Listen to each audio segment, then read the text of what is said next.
So now onto one of the cornerstones of the energy industry, metering and data accuracy. So please may I introduce Tony Rabone.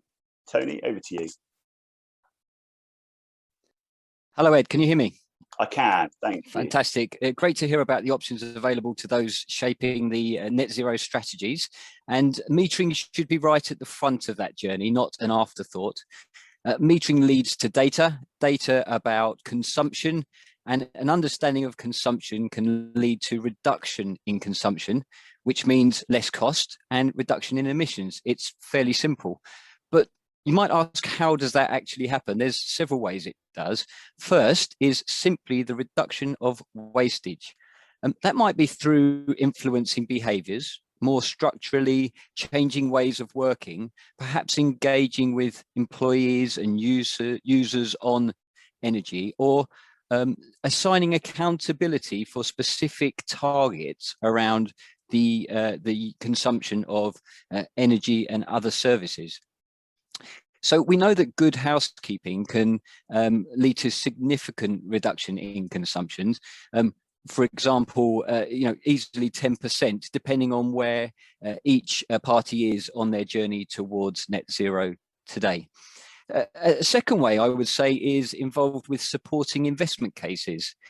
Now, whether it's an investment to refurbish a site, a building with insulation, or to install electric vehicle charging points, to upgrade heating or lighting, it's very sensible to baseline consumption from the very start.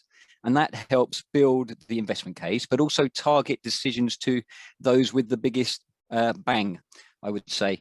And then there's the ongoing measurement and monitoring of achieving the return on investment, which is obviously good practice. But beyond that, we have case studies where metering had a direct impact on the achievement of the benefit. For example, a business that took the step of investing in intelligent lighting with the aim of reducing energy consumption by 20% across lighting. And at the end of that installation program, that was not achieved. The reason we know it wasn't achieved because the metering told us they had adequate metering granularity there to explain that. But this isn't an unhappy story that says don't invest in lighting. What happened then was that business was able to get in contact with the installation partner who reconfigured the settings, and the benefits were then achieved. So very real, tangible successes of achieving benefits associated with investment cases. The third way I would say involves directly interfacing with perhaps building management systems or controls. So maybe automatic controls or immediate indicators to allow somebody to interact and reduce consumption once the problem has been spotted. So very real ways. Some people might ask, what is metering? Fundamentally, we're talking about a series of devices embedded within infrastructure. Traditionally, that would be at the boundary between a utility or distribution system and the service entry to a building or site to monitor consumption for the purposes of billing. And since around 2000, those metering services, at least in the energy industry, have been open to competition, which means that you can buy those services from your energy supplier, or you can select a service provider directly. And there are some benefits of doing so. If we just jump on to the next slide, I would ask, what is a metering service? So a metering service includes the design of a scheme that fits the objectives that are required, and then the provision of some assets that meet certain standards, the installation of those assets by accredited people, the ongoing maintenance of those assets, then the provision of telecommunications so that the data can get in and out of those, normally consumption data. It also includes the collection of that data and the provision of it to either a utility, an energy company for billing, or hopefully to the consumer themselves so that they can interpret that data and make decisions to reduce their energy consumption. So this inverted pyramid shown here, I show the idea of core at the bottom. And the reason for that is, with your services, you do have to pay for metering as a business customer. So you might as well be happy with the service that you got. You're going to want reliable installation, and you're going to want accurate bills. So ask yourself, are you getting that today? The next level above that talks to the data provision that you're receiving. What's the level of granularity that you're receiving? What's the format? Is it on a platform that's usable? When I talk about granularity, you might think about in the electricity industry, is it half-hourly data? That would mean 48 periodic readings throughout the day, which tells you how your consumption varies for that particular device and that site throughout the day, and that's very useful. Another way of getting more granularity with your energy data or your consumption data is through sub-metering, which sits above it on this pyramid. And I'll explain a little bit more now of what I mean with sub-metering and the kinds of scenarios it applies. So if we could just go on to the next slide, please. So one scenario where sub-metering might apply is with a tenant. If you are a tenant, then you may be receiving bills for your energy consumption, and that could be based upon the occupancy or the number of square meterage that you have. But it might not always be based on the actual consumption. So sub-metering can help with that. And if we go back to changing behaviors and assigning accountability, if you're not actually understanding your consumption, why would you change it? Conversely, as a commercial landlord, you may be attempting to bill your tenants and hopefully reduce the consumption. And so your sub-metering solution might involve a different metering device installed to monitor different floors of an office building or different warehouses in a commercial setting. For industrial and commercial customers, you may want a different level of granularity. For example, would you like to understand your power consumption for lighting or for heating or anything else? And the complexity of the scheme can vary. They are bespoke. You could ultimately monitor every single circuit, but that would add to complexity. So you probably wouldn't want to do that unless you had an extremely good reason to do so. So it's important that you work with the right partner to design that scheme. On-site generation, whether that's renewables or a traditional generation plant, you probably want to monitor via a sub-metering setting. And then when you do so, you may be able to optimize the use of that generation and monetize that, for example, using systems and services provided by EDF. You might want your sub-metering to interface with your building management system and various controls, and there are a number of ways of achieving that. One is through a simple customer access terminal box, which just allows existing metering to talk to those systems.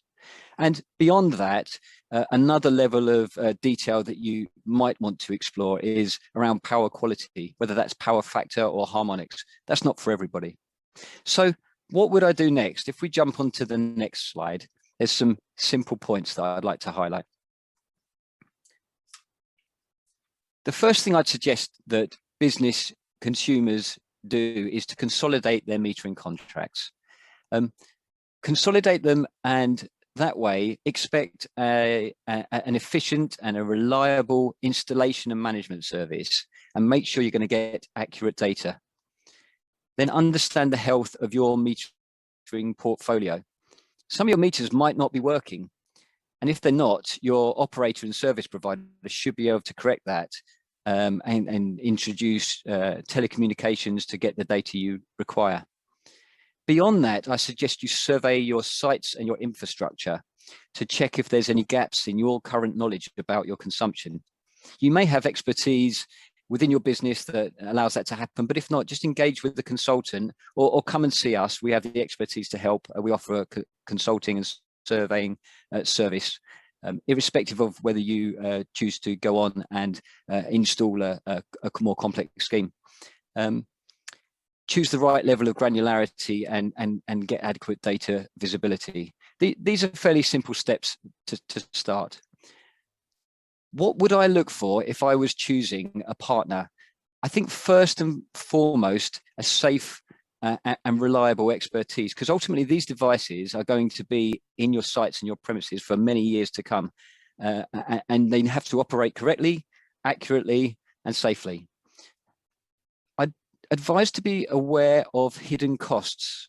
Like all industries, different service providers use a different model, and it may be that quite rightly, you're trying to get best value, but there are hidden costs such as paying for individual maintenance visits, which there can be many at times. So in terms of optimizing the spend, check the terms in the service provider's contracts, and ultimately ensure that you are getting accurate data in a way that you can use, because without that data, you're not going to get the understanding of your consumption, which will allow you to reduce the consumption.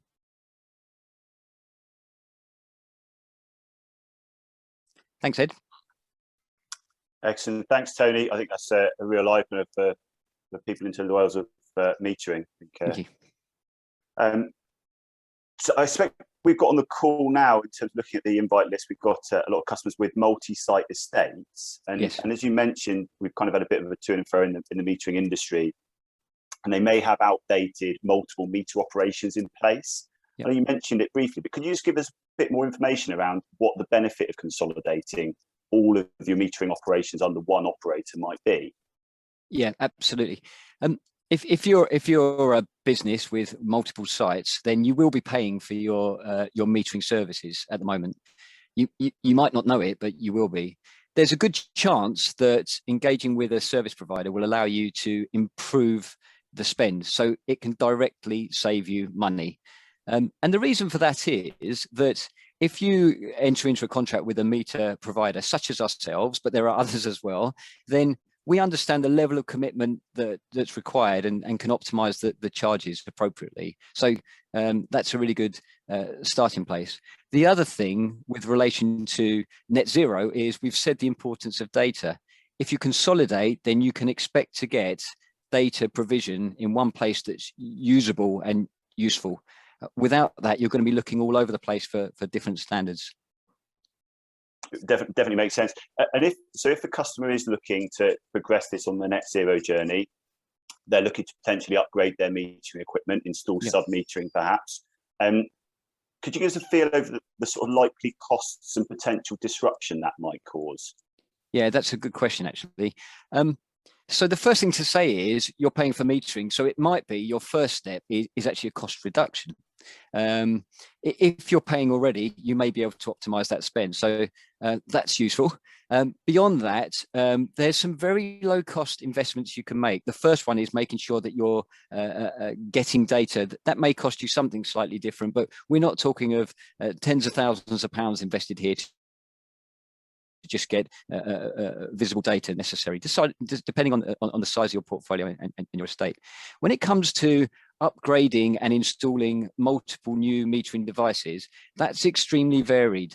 And this is why it's very important to engage with a partner who will help you decide just how complex a scheme is suitable for your needs, which has to depend on what your energy consumption is.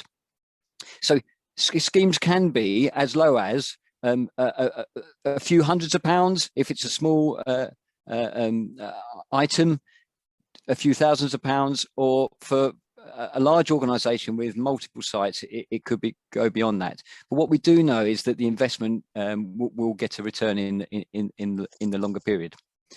In terms of disruption, this is also quite important. We personally, our business, it tries to use devices that are as least disruptive as possible. So the kinds of engineers that we send out to survey and consult will look for opportunities to install without having to, for example, isolate supplies, switch off, etc. But clearly, if there's a safety reason why that's not possible, that would be the plan that we would engage with you and your site teams and your property teams on. And then it would be about organizing that for the least disruption.